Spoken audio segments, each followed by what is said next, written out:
大家好，欢迎来到我的守护健康频道。很多合唱团的朋友可能有过这样的经历，一唱歌就想咳嗽，于是人们习惯在上台前含一颗薄荷糖、润喉糖，甚至止咳糖，希望把咳嗽压下去。这样做合适吗？润喉糖可能可以暂时缓解部分症状，但不能解决真正的原因，而且有些产品还可能适得其反。首先，如果咳嗽是因为喉咙包括声带干燥，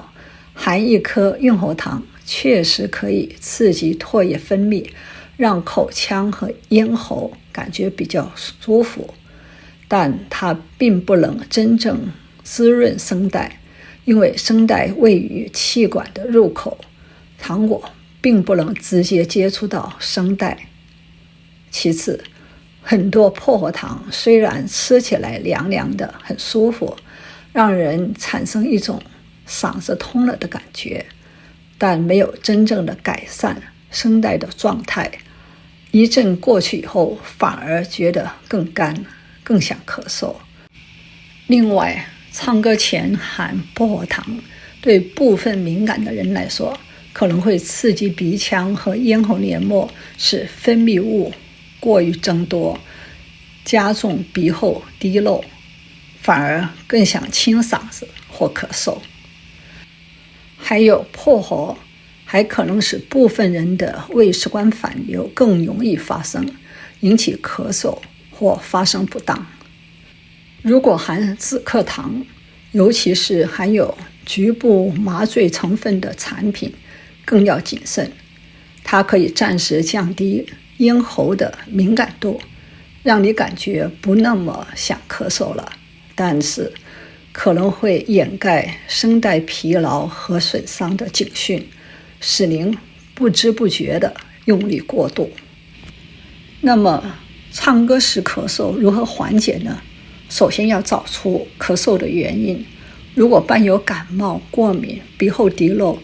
胃食管反流或者咳嗽持续数周，就应该及时就医，而不是单靠糖果来缓解。第二，排练前1到2个小时要增加补充的水分，让身体保持良好的水合状态，这比您上台前含一颗糖更有效。排练期间也要少量多次的喝点温水，不要等到喉咙发干才喝。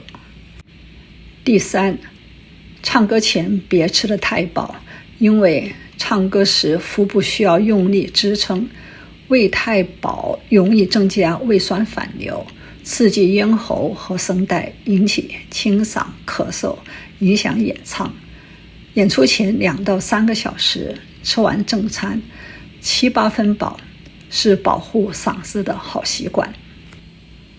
还要尽量避免食用辛辣或刺激性食物，例如辣椒、酒精、咖啡等等。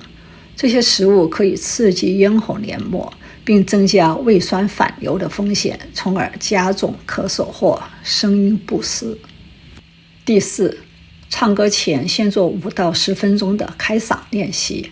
放松颈部、肩膀，做几次腹式呼吸，然后发轻柔的唇颤音、哼鸣和音阶练习，让声音从中低音逐渐过渡到高音，避免一开始就大声唱或飙高音，让声带循序渐进地进入最佳的状态，这样能减轻嗓子疲劳和咳嗽。如果您确实想含一颗润喉糖，建议选择无糖、成分温和、不含局部麻醉成分的产品，把它当作辅助而不是护嗓的主要方法。最后，我想提醒大家，真正保护嗓子的不是糖果，而是充足的水分、科学的发声、良好的睡眠和合理的饮食。如果是病症，要及时就医。我所在的北纬之声合唱团正在积极筹备10周年专场音乐会，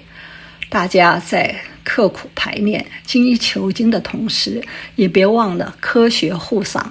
保护好我们的声带。只有拥有健康的嗓音，才能把最美的歌声、最真挚的情感献给每一位观众。预祝北纬之声合唱团10周年音乐会演出圆满成功，10年和声，初心不变，未来更加精彩。